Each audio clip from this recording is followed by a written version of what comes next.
Hello everyone, welcome to Telugu Tech. How to install SQL Server 2022 Developer Edition. SQL Server 2022 Developer Edition ని ఎలా install చేసుకోవాలి. ఈ video చూసే ముందర part 2, part 3, part 4 videos చూడండి. SQL సర్వర్ని install చేసుకునే దానికి కొన్ని ప్రీ రిక్వైజైట్స్ ఉన్నాయి. అంటే హార్డ్వేర్ రిక్వైర్మెంట్ వచ్చేసి a minimum of 6 GB hard disk storage space or SSD. 6 GB hard disk ఉండాలా లేదా SSD అయినా ఇబ్బందిలే. At least 4 GB RAM recommended memory for all editions. As the database size increases, the memory should be increased to ensure the optimal performance. At least 4 GB RAM అనేది ఉండాలా ఏ edition install చేసుకోవాలైనా. ఎందుకనంటే database size అనేది increase అయ్యే కొద్దీ memory అనేది consumption అవుద్ది. అప్పుడు performance అనేది బాగుండాలంటే మనకు ర్యామ్ కొద్దిగా ఎక్కువ ఉండాలి. అలాగే ప్రొసెసర్ స్పీడ్ వచ్చేసి 2.0 GHz ఆర్ ఫాస్టర్. 2.0 GHz ఉన్న ఇబ్బందిలే, అంతకు మించి ఎక్కువ ఉన్న ఇబ్బందిలే. It is the best for disk partition of our disk to separate the disk drives like CD. Disk partition అనేది చేసుకోవడం బెస్ట్ ఇన్స్టాల్ చేసుకునే ముందర. ఎందుకనంటే MDF ఫైలు, LDF ఫైలు డేటాబేస్ది సెపరేట్ లొకేషన్స్లో మనం పెట్టుకోవడానికి, ఎందుకంటే పెర్ఫార్మెన్స్ బాగుండడానికి. అలాగే ఇది ఎంత హార్డ్వేర్ రిక్వైర్మెంట్. ఇప్పుడు సాఫ్ట్వేర్ రిక్వైర్మెంట్స్ వచ్చేసి విండోస్ ఇన్స్టాలర్ 4.5 వర్షన్ అనేది ఇన్స్టాల్ అయ్యి ఉండాలా. ఈ విండోస్ ఇన్స్టాలర్ అనేది దేనికనంటే ఇప్పుడు మనం SQL సర్వర్ని ఇన్స్టాల్ చేసుకునేటప్పుడు ఫైల్స్ అన్నీ డౌన్లోడ్ అవుతాయి. డౌన్లోడ్ అయిన తర్వాత ఇన్స్టాల్ చేసేటప్పుడు 1 by 1 అనేది ఇన్స్టాల్ అవుతుంది. ఆ 1 by 1 తీసుకొని ఇన్స్టాల్ చేయాలి అని అంటే విండోస్ ఇన్స్టాలర్ అనేది యూజ్ అవుతుంది. ఒక్కొక్క ఫైల్ తీసుకొని వరుసగా ఒక్కొక్కటిగా ఇన్స్టాల్ చేసుకుంటూ వెళ్తుంది. మైక్రోసాఫ్ట్ .NET ఫ్రేమ్వర్క్ 4.6 వర్షన్ అనేది ఉండాలి. .NET ఫ్రేమ్వర్క్ దేనికనంటే యాప్స్ని రన్ చేయడానికి, యాప్స్కి సంబంధించిన ఫైల్స్ని రన్ చేయడానికి యూజ్ చేస్తారు. ఇది యాక్చువల్గా మైక్రోసాఫ్ట్ విజువల్ స్టూడియో అనేది యూజ్ చేస్తుంది. కానీ దీనికి కూడా రిక్వైర్మెంట్ అనేది ఇచ్చుండరు. దాన్ని బట్టి మనం ఇన్స్టాల్ చేసుకోవాలి. ఇప్పుడు ఒకవేళ విండోస్ ఇన్స్టాలర్ అనేది మైక్రోసాఫ్ట్ .NET ఫ్రేమ్వర్క్ అనేది లేకపోతే ఏమవుతుంది అంటే విండోస్ ఇన్స్టాలర్ లేకపోతే 1 by 1 ప్యాకేజ్ అనేది ఇన్స్టాల్ అవ్వదు. అక్కడ ఫెయిల్యూర్ వస్తుంది SQL సర్వర్ని డౌన్లోడ్ చేసుకొని ఇన్స్టాల్ చేసే దగ్గర. అలాగే .NET ఫ్రేమ్వర్క్ అనేది లేకపోతే ఈ యాప్కి సంబంధించిన ఫైల్స్ని రన్ చేయలేదు సిస్టమ్, అక్కడ ఫెయిల్యూర్ వస్తుంది. అలా ఫెయిల్యూర్ రాకుండా ముందరగానే మనం ఇన్స్టాల్ చేసి పెట్టుకుంటే SQL సర్వర్ని ఇన్స్టాల్ చేసుకోవడానికి నీట్గా ఉంటుంది. ఆ .NET ఫ్రేమ్వర్క్ అనేది ఎలా చెక్ చేసుకోవాలి అని అంటే కంట్రోల్ ప్యానల్స్లోకి పోయి programs, turn Windows features on or off. దీంట్లో మనకి చూపిస్తుంది .NET ఫ్రేమ్వర్క్ మనకి ఎంత ఉంది, ఒక ల్యాప్ ఎంత ఇన్స్టాల్ చేసుకోవాలి. ఇది .NET ఫ్రేమ్వర్క్ 4.8 ఉంది, నాకు 3.5 ఉంది, 2.0 ఉంది, 3.0 ఉంది. ఇప్పుడు ఆల్రెడీ ఉండే దాంట్లో ఇన్స్టాల్ చేసుకోవాల్సిన అవసరం లేదు. ఒకవేళ లేకపోతే క్రోమ్లోంచి ఇన్స్టాల్ చేసుకోవచ్చు. గూగుల్ క్రోమ్లోకి వెళ్ళి డౌన్లోడ్ .NET ఫ్రేమ్వర్క్ 4.6 అని ఫస్ట్ లింక్ వస్తుంది. Download .NET framework 4.6 free official downloads అని చెప్పేసి ఇక్కడ download .NET framework 4.6 run time ఉంది కదా, ఈ 4.6 నైనా డౌన్లోడ్ చేసుకోవచ్చు. లేదా ఒకటేసారి ఎక్కువ వర్షన్ తీసుకొని డౌన్లోడ్ చేసుకుంటే మాటికి .NET ఫ్రేమ్వర్క్ని వేరే యాప్స్ ఇన్స్టాల్ చేసుకోవాలన్నా అడగదు అని అనుకుంటే .NET ఫ్రేమ్వర్క్ 4.8.1 అనేది ఉంది కదా, దీనినే డౌన్లోడ్ చేసుకోవచ్చు. Download .NET framework 4.8.1 run time అనే దాన్ని క్లిక్ చేసుకొని అదే డౌన్లోడ్ అనేది స్టార్ట్ అవుతుంది. అలా స్టార్ట్ కాకుండా పోతే click here to download manual దాన్ని క్లిక్ చేసుకుని అంటే అది డౌన్లోడ్ అవుతుంది. డౌన్లోడ్ అయింది, నాకు ఆల్రెడీ ఉంది కాబట్టి నేను ఇన్స్టాల్ చేసుకోవడంలో. విండోస్ ఇన్స్టాలర్ని చెక్ చేసుకోవాలంటే రన్లోకి వెళ్ళి MSIEXEC అని టైప్ చేసి ఓకే చేస్తే చూపిస్తుంది. ఇక్కడ విండోస్ ఇన్స్టాలర్ మన దాంట్లో ఆల్రెడీ ఇన్స్టాల్ అయ్యి ఉండేది ఎంత అని చెప్పేసి. దీంట్లో వచ్చేసి 5.0 అనే వర్షన్ విండోస్ ఇన్స్టాలర్ ఉంది. మనకి 4.5 అనేది సరిపోద్ది. ఒకవేళ ఇది వర్షన్ తక్కువైనా లేదనంటే వర్షన్ అనేది విండోస్ ఇన్స్టాలర్ అనేది లేకపోతే మళ్ళీ మనం క్రోమ్లోకి వెళ్ళి డౌన్లోడ్ చేసుకోవచ్చు విండోస్ ఇన్స్టాలర్ని కూడా. విండోస్ ఇన్స్టాలర్ 4.5 సెర్చ్ చేస్తే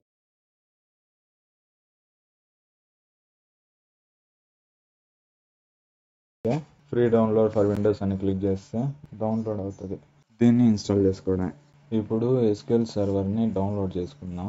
డౌన్లోడ్ SQL సర్వర్ లేటెస్ట్ అని కూడా నేర్చుకోవడానికి SQL సర్వర్ డౌన్లోడ్స్ డెవలపర్ ఉంది కదా, DBకి developer SQL server 2022 developer edition. Select installation type. Download చేసుకున్న ఇక్కడ 3 ఇన్స్టాలేషన్ టైప్స్ ఓపెన్ వచ్చేసి బేసిక్, రెండోది కస్టమ్, మూడోది డౌన్లోడ్ మీడియా. బేసిక్ వచ్చేసి దీనిపాటికి ఇదే ఇన్స్టాలేషన్ అవుతుంది విండోస్ అథెంటికేషన్తో.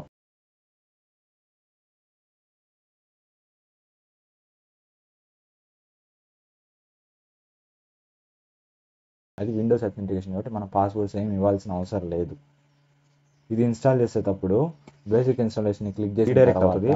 లేదు ఒకవేళ అది క్లోజ్ చేసేస్తే బేసిక్ ఇన్స్టాలేషన్ అయిన తర్వాత ఇన్స్టాల్ SSMS అని క్లిక్ చేస్తే ఆ SSMS అప్లికేషన్ ఉండే పేజ్లోకి 20.0 వర్షన్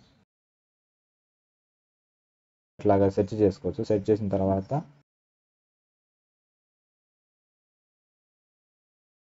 డౌన్లోడ్ అయిన మనకి ఇన్స్టాల్ SSMS అనేది డౌన్లోడ్ అవుతుంది. 20.0 వర్షన్ లేటెస్ట్. ఇదిగోండి నాకు ఆల్రెడీ ఉంది. ఈ 3 ఇన్స్టాలేషన్ టైప్స్ లో ఏదైనా ఒక్కటే ఇన్స్టాల్ చేసుకోండి. దీంట్లో వచ్చేసి ఇన్స్టాల్ చేసుకున్న తర్వాత ఈ వీడియో మొత్తం చూడాల్సిన ఎలా చేయాలనేది, ఎందుకంటే బేసిక్ ఇన్స్టాలేషన్ నెక్స్ట్ జరగబోయే బేసిక్ మీడియా ఇన్స్టాలేషన్ ని చూసి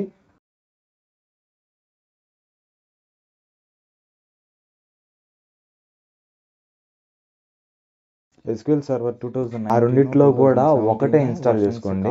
దాని తర్వాత ఎప్పుడైతే ఇన్స్టాలేషన్ సెంటర్లోకి వెళ్తారో అక్కడి నుంచి చూడండి అవుతుంది ఎగ్జిక్యూటబుల్ ఫైల్ అనేది. దాని ద్వారా వెళ్తే మీకు SQL సర్వర్ 2017-19 అనేది డౌన్లోడ్ అవుతుంది. SQL సర్వర్ 2017 వచ్చేసి కస్టమ్ ఇన్స్టాలేషన్ అవ్వడం లేదు దాంట్లో. కాబట్టి డౌన్లోడ్ మీడియాని డౌన్లోడ్ చేసుకున్న దాని తర్వాత డౌన్లోడ్ మీడియా ఆప్షన్ని సెలెక్ట్ చేసుకోండి. సెలెక్ట్ చేసుకున్న తర్వాత setup.exe ఫైల్ని ఎగ్జిక్యూట్ చేసుకొని కస్టమ్ ఇన్స్టాలేషన్ చేసుకోండి.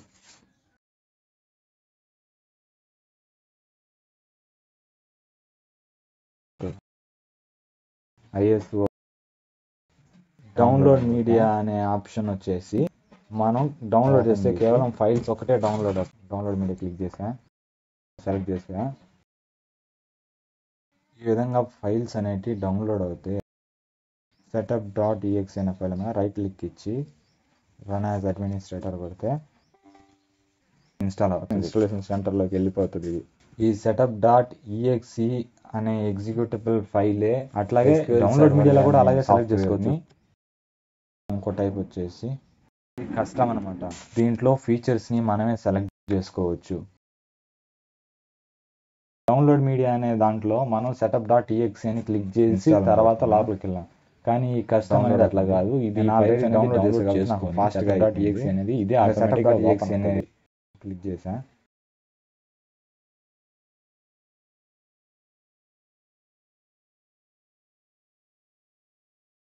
ఎగ్జిక్యూటబుల్ ఫైల్ని అదే రన్ చేస్తుంది.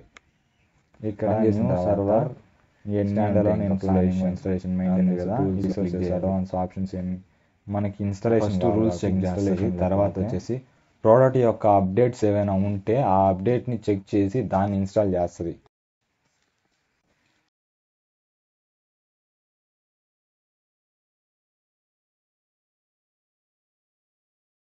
ఇప్పుడు మన ఫోన్ ఎలాగైతే కొత్తదిగా కొన్నప్పుడు అప్లికేషన్స్ అన్నీ ఉంటాయి కదా, అప్లికేషన్స్ అన్నీ ఉన్న తర్వాత నెట్ కనెక్ట్ చేస్తే అప్డేట్స్ ఏమైనా కానీ ఉంటే అది ఆటో అప్డేట్ అవుతాయి. లేదంటే అప్డేట్స్ ఉంటే అప్డేట్ అవుతుంది. చెక్ చేసుకొని అప్డేట్ సాఫ్ట్వేర్ అప్డేట్ ఉందని చెప్పేసి మనకు ఆ ఫోన్ అనేది అప్డేట్స్ లేవంట. అట్లాగే ఇది కూడా అంతే, అప్డేట్ని చెక్ చేసుకొని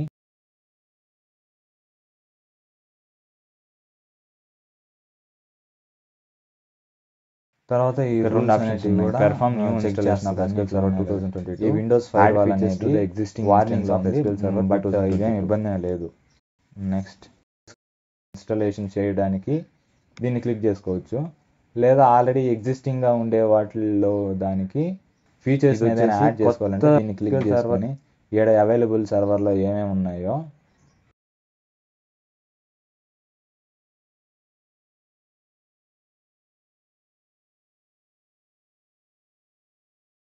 వాటిని చూస్ చేసుకోవాలి. ఇదిగోండి క్లిక్ ఇస్తే డ్రాప్ డౌన్ వస్తుంది. ఈ 3 సర్వర్స్ ఉన్నాయి. వీటిలో ఫీచర్స్ ఏంది, ఇక్కడ వచ్చేసి ఎస్క్యూఎల్ ఇంజిన్ రెప్లికేషను, అనాలిసిస్ సర్వీసెస్ ఇది. అట్లాగా దీనికి కూడా నేను అనాలిసిస్ సర్వీస్ అనేది ఇవ్వాలి అని అనుకుంటే ఇది చూసుకున్నాను. 2022 డెవ్ కదా, అప్పుడు ఈ సర్వర్ని క్లిక్ చేసుకొని నెక్స్ట్ పోతే ఫీచర్ సెలెక్షన్ అని వస్తుంది లిస్టు. ఆ ఫీచర్ సెలెక్షన్ లిస్ట్లో అనాలసిస్ సర్వీస్ అనేది క్లిక్ చేసి ఇన్స్టాల్ చేస్తే ఆ ఫీచర్ అనేది ఆ సర్వర్కి యాడ్ అవుతుంది. ఇప్పుడు మనం చేసేది న్యూ ఇన్స్టాలేషన్ కాబట్టి perform a new installation SQL server 2022 click చేసుకొని నెక్స్ట్ కొడితే ఎడిషన్ ఉంటుంది. Developer edition, evaluation edition, express edition. ఇప్పుడు డెవలపర్ ఎడిషను మనకి enough. Accept licence and terms click చేసుకుని నెక్స్ట్ అజ్యూర్ ఎక్స్టెన్షన్ అవసరం లేదు. స్టెప్ బై స్టెప్ ఇక్కడ మనకు ఒక్కొక్కటి స్టెప్ డౌన్ అవుతా దిగుతా అని ఉంటుంది. ఇప్పుడు వచ్చేసి మనకి ఇన్స్టాన్స్ యొక్క feature database engine services, feature selections, database engine అనేది కోర్ ఇంజిన్. ఇక్కడ 4 సర్వీసెస్ ఉంటాయి SQL సర్వర్లో. దీంట్లోనే మనం డేటాబేస్ని క్రియేట్ చేస్తాం. దీంట్లో డేటాబేస్ ఇంజిన్ సర్వీస్ అనేది core engine, main engine. Core service ఏదంటే డేటాబేస్ డేటాని స్టోర్ సర్వీసెస్, ఇంకా ఏమైనా ఆపరేషన్స్ అన్ని డేటాబేస్ ఇంజిన్ మీదే చేస్తాం. కాబట్టి ఈ 4 సర్వీసెస్లో అట్లాగే అనాలసిస్ సర్వీసెస్ అనేది మనకు అవసరం లేదు. కానీ ఈ అనాలసిస్ సర్వీస్ అనేది ఏంటంటే మన డేటా పైన అనాలసిస్ చేస్తూ ఉంటుంది.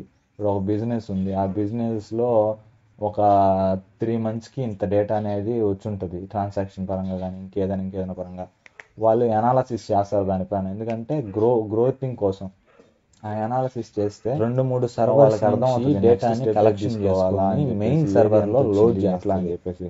అట్లాగే integration service extract, transform, load extract చేసుకుంటుంది.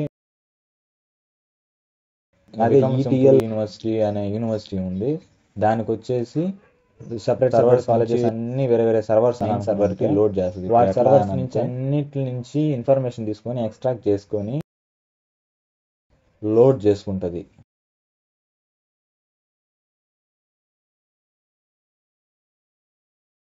ట్రాన్స్ఫార్మ్ రిపోర్టింగ్ సర్వీసెస్ అని అంటే మన డేటాబేస్ మీద VS యూనివర్సిటీకి అది main server, VS university server అట్లాగా. అందుకని ఇంటిగ్రేషన్ సర్వీసెస్ అని అంటారు వాటిని. రిపోర్టింగ్ అనేది రిపోర్ట్స్ తీస్తారన్నమాట, ఏది ఎంత వచ్చింది. మనకి బ్లడ్ టెస్ట్ చేస్తారు కదా, రిపోర్ట్ వస్తుంది కదా, బ్లడ్ డేటాబేస్ సర్వీస్ ఇంజిన్. దీనికి కూడా సర్వర్ రెప్లికేషన్ కూడా అవసరం అవుతుంది. డేటాబేస్ యొక్క డేటాకి సెలెక్ట్ అవ్వాలని క్లిక్ చేసుకోవచ్చు. అప్పుడు అన్ని ఫీచర్స్ సెలెక్ట్ అవుతాయి. ఇప్పుడు నాకు ఆల్రెడీ డిఫాల్ట్ లేదా ఫీచర్స్ అన్ని సెలెక్ట్ అవ్వాలంటే SQL సర్వర్ అనేది డిఫాల్ట్ ఇన్స్టెన్స్. ఇదే నేమ్డ్ ఇన్స్టెన్స్ అండ్ డిఫాల్ట్. రెండో డిఫాల్ట్ ఇన్స్టెన్స్ అనేది ఇన్స్టాల్ చేసుకోవడానికి వీలు లేదు. నేమ్డ్ ఇన్స్టెన్స్ వచ్చేసి 49 ఇన్స్టాల్ చేసుకోవచ్చు. ఇప్పుడు నేను ఒక డిఫాల్ట్ ఇన్స్టెన్స్ నేను ఇన్స్టాల్ చేసుకుని క్లిక్ ఇచ్చి చేస్తున్నా. ఆల్రెడీ నా దగ్గర MS SQL సర్వర్ అనే డిఫాల్ట్ ఇన్స్టెన్స్ ఉంది. ఆయన రెండో డిఫాల్ట్ ఇన్స్టెన్స్ని ఇన్స్టాల్ చేయాలని ట్రై చేస్తాను. ఇన్స్టెన్స్ ID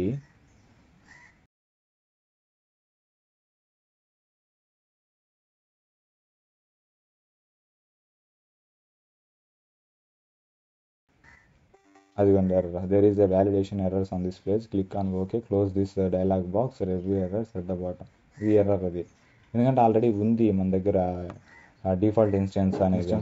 కాబట్టి ఇప్పుడు మనం నేమ్డ్ ఇన్స్టెన్స్ని ఇన్స్టాల్ చేసుకున్నాం. నేను ఒక నేమ్ ఇచ్చుకున్నాను నేమ్డ్ ఇన్స్టెన్స్కి, DevOps 2022. Click on next. Database ఇంజిన్ని సెలెక్ట్ చేస్తున్నాం. ఆ డేటాబేస్ ఇంజిన్లో 2 సర్వీసెస్ ఉంటాయి. ఒకటి వచ్చేసి మనకి అకౌంట్ నేమ్ అనేది కూడా వస్తుంది డేటాబేస్ ఇంజిన్, రెండోది system account server agent better. కాబట్టి ఈ 2 కూడా చూపిస్తుంది. SQL సర్వర్ డేటాబేస్ ఇంజిన్ దీంట్లో అంతే. సిస్ అని టైప్ చేసి చెక్ నేమ్స్ అని కొడితే సిస్టమ్ అని చూపిస్తుంది సిస్టమ్. ఎందుకంటే ఇవి రెప్లికేషన్ చేసే టైం బ్రౌజ్ మనకి యూజ్ అవుతుంది అందువల్ల.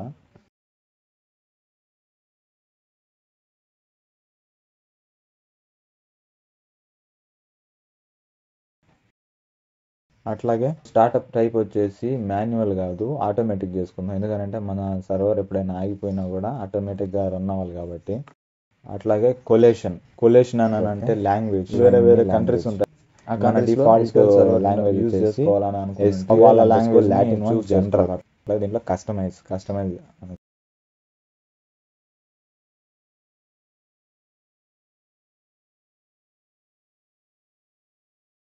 ఇప్పుడు అట్లా కాకుండా ఇంక వేరేది లాంగ్వేజెస్ మనకి కావాలని మనకి ఏం అవసరం లేదు.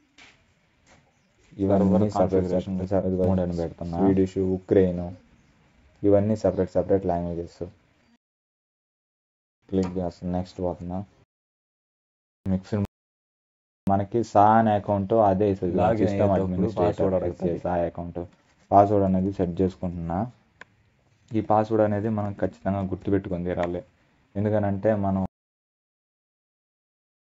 అట్లా దీంట్లో యాడ్ కరెంట్ యూజర్ అని క్లిక్ చేస్తే మనం ఎవరైతే కరెంట్ యూజర్ ఉన్నారో వాళ్ళ పేరు వస్తుంది.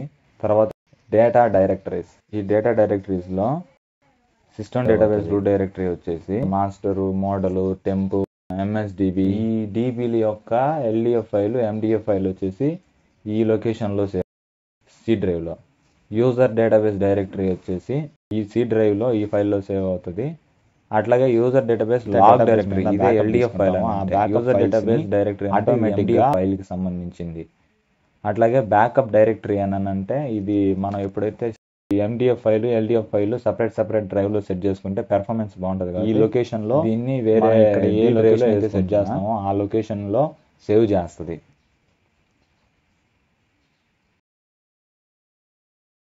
క్రియేట్ చేసుకుంటా ఉన్నా.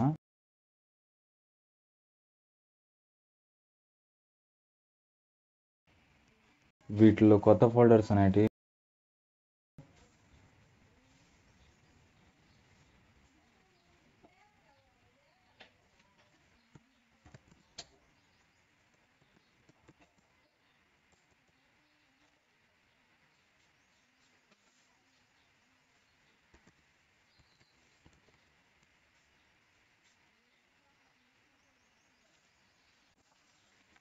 ఈ ఫోల్డర్స్ అన్నీ వచ్చేసి ఈ యూజర్ డేటాబేస్ డైరెక్టరీ అనే ఫోల్డర్ సిస్టమ్ ఎలా ఉందో అలాగే డి డ్రైవ్లో కూడా అదే విధంగా సెట్ చేసుకున్నాను. ఎందుకంటే ఇంకో సర్వర్ నేను ఇన్స్టాల్ చేసినప్పుడు కన్ఫ్యూజ్ అనేది అవ్వకూడదు, అందుకోసం అని చెప్పేసి నేను ఒకటని సెట్ చేసుకుంటున్నా. ఇక్కడ కూడా బ్యాకప్ డైరెక్టరీ ఎలా ఉంటుందా. టెంప్డిబికి మనం ఎన్ని ఫైల్స్ క్రియేట్ అవ్వడానికి. అట్లాగే ఇది డేటా డైరెక్టరీ. ఇది ఎండిఎఫ్ ఫైల్ యొక్క డైరెక్టరీ టెంప్డిబికి సంబంధించి. ఇది ఎల్డిఎఫ్ యొక్క డైరెక్టరీ అంటే లాగ్ డైరెక్టరీ. ఈ లాగ్ డైరెక్టరీ కూడా వచ్చేసి నేను మార్చుకుంటున్నా, అదే పెట్టుకుంటున్నా ప్రోగ్రామ్ ఫైల్స్లో. సమ్మరీ వచ్చేసి ఎడిషన్ వచ్చేసి డెవలపర్ వర్షన్, యాక్షన్ వచ్చేసి ఇన్స్టాల్. మొత్తం సమ్మరీ ఆ సమ్మరీని మనం వచ్చేసి చూసుకొని ఏమైనా మిస్ చేసామా లేదా అనేది చూసుకోవాలి. నేను ఇన్స్టాల్ చేసాను డేటాబేస్ ఇంజిన్ సర్వీస్ ఒకటి. అలాగే ఇన్స్టాన్స్ కాన్ఫిగరేషన్ ఆల్రెడీ ఉంది. ఇది కూడా ఉంది. డెవలప్స్ మన ఫీచర్స్లో ఇచ్చాం. ఇన్స్టాన్స్ ఐడి కూడా అదే ఇచ్చాం. ఎస్క్యూఎల్ సర్వర్ అప్లికేషన్ ఒకటి. ఇన్స్టాన్స్కి ఏమేమి నేమ్ ఇచ్చాం. ఇన్స్టాంట్ యొక్క డైరెక్టరీ ఇది. Okay, product update, okay, enable update, దానికి కూడా సిస్టమ్ అని ఇచ్చాం. ఎస్క్యూఎల్ సర్వర్ ఏజెంట్ యొక్క సర్వీస్ కాన్ఫిగరేషన్ వచ్చేసి మనం సిస్టమ్ అని పెట్టాం కదా, అది ఎల్డిఎఫ్ ఫైల్స్, ఎండిఎఫ్ ఫైల్స్ ఈ డైరెక్టరీలో ఉంటాయి. సేమ్ ఇది కూడా అంతే, సి డ్రైవ్లో ఉంటాయి. డైరెక్టరీ డైరెక్టరీ అంటే సిస్టమ్ డేటాబేస్ ఫైల్స్ వచ్చేసి కూడా సి డ్రైవ్లోనే ఉంటాయి. అదే యూజర్ డేటాబేస్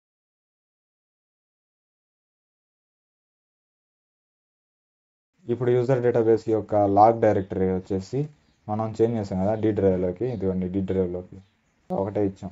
అలాగే బ్యాకప్ డైరెక్టరీ ఏం చేంజ్ చేయాలి, సి డ్రైవ్లోనే ఉంది. అందువల్ల ఇదిగోండి బ్యాకప్ డైరెక్టరీ ఇట్టే ఉంది. ఇప్పుడు టెంప్డిబి ఫైల్స్ వచ్చేసి నెంబర్ ఆఫ్ డేటా ఫైల్స్ మనం డేటా డైరెక్టరీ ఒకటే లొకేషన్ వచ్చేసి సి డ్రైవ్లో ఇచ్చేసి దాని ఇనిషియల్ డేటా సైజ్ ఫైల్ అనేది 8 MB. ఇది తర్వాత చూద్దాం. Temp data directories tempdb log directory వచ్చేసి డి డ్రైవ్ ఇచ్చాం. D drive maximum server memory. System collation వచ్చేసి ఇదిగోండి లాంగ్వేజ్, ఈ ఎస్క్యూఎల్ సర్వర్ యొక్క లాంగ్వేజ్. అడ్మినిస్ట్రేటర్ ఇదిగోండి వేరు. ఇలా ఉంటుంది. ఇన్స్టాల్ చేసినా ఒక్కొక్కటి ఇన్స్టాల్ అవుతా ఉంటాయి. ఇదంతా అయిపోయిన తర్వాత మనం మాన్యువల్గా దీన్ని రైట్ క్లిక్ ఇచ్చి ఇన్స్టాల్ చేసుకోవడం. సర్వర్ ఇన్స్టాలేషన్ అయిపోయిన తర్వాత ఇన్స్టాల్ చేసుకోండి. ఎందుకంటే ఒకటేసారి 2 ఇన్స్టాల్ అవ్వాలని అంటే అవ్వవు. ఇన్స్టాలేషన్ అనేది కంప్లీట్ అయింది. ఫస్ట్ ఎస్ఎస్ఎంఎస్ని ఓపెన్ చేద్దాం. సెర్చ్లో ఎస్ఎస్ఎంఎస్ అని క్లిక్ చేస్తే అది మేనేజ్మెంట్ స్టూడియో అనేది వచ్చేస్తుంది. దీన్ని ఓపెన్ చేస్తే మనం ఇన్స్టాల్ చేసిన సర్వర్కి కనెక్ట్ అవ్వాలని అంటే బ్రౌజ్ మోర్ కొడతాం. ఇన్స్టాల్ చేసిన ఫీచర్ ఏంటంటే డేటాబేస్ ఇంజిన్ ఫీచరు. ఏవైతే ఫీచర్స్ ఇక్కడ మనం ఇన్స్టాల్ చేస్తామో ఆ ఫీచర్స్ అనే వాటికి ప్లస్ సింబల్ పడుతుంది. ఏమైనా ఉంటే చూపిస్తుంది. ఇంటిగ్రేషన్ సర్వీస్ హెచ్పి అని ఉన్నది అట్లాగా. రిపోర్టింగ్ సర్వీస్ క్లిక్ చేస్తున్నా. రిపోర్టింగ్ సర్వీసెస్లో కూడా ఒక ఫీచర్ ఇన్స్టెన్స్ నేమ్ ఎలా క్రియేట్ అయిన ఇట్లాగే అనాలిసిస్ సర్వీసెస్లో కూడా ఒక సర్వర్ ఉంది. అట్లాగే ఇప్పుడు మనం వచ్చేసి డేటాబేస్ ఇంజిన్ సర్వీసెస్ని ఇన్స్టాల్ చేసినాం కాబట్టి ఇక్కడ చూపించింది కంప్యూటర్ నేమ్ / ఇన్స్టెన్స్ నేమ్ మనం ఏదైతే ఇచ్చామో ఆ నేమ్ అనేది వచ్చింది. ఓకే చేసుకుంటే ఇలా వస్తుంది. మనం ఇచ్చింది విండోస్ అథెంటికేషన్ కాదు, ఎస్క్యూఎల్ సర్వర్ అథెంటికేషన్. కనెక్ట్ అయిపోయింది. ఎస్క్యూఎల్ సర్వర్ అథెంటికేషన్ ఇచ్చి లాగిన్ వచ్చేసి సిస్టమ్ దీంట్లో ఏ డేటాబేసెస్ అనేది క్రియేట్ అయ్యి ఉండవు. సిస్టమ్ డేటాబేసెస్ క్రియేట్ అయ్యి ఉంటాయి. యూజర్ డేటాబేసెస్ అనేవి ఏమి ఉండవు. కొత్త సర్వర్ అని అంటే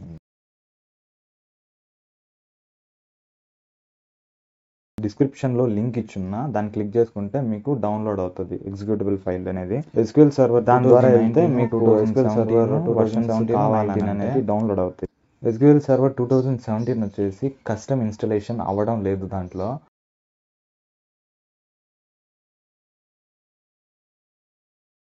ఇన్స్టాలేషన్ చేసుకోండి. డౌన్లోడ్ మీడియా ఆప్షన్ని సెలెక్ట్ చేసుకోండి. సెలెక్ట్ చేసుకున్న తర్వాత setup.exe ఫైల్ని ఎగ్జిక్యూట్ చేసుకొని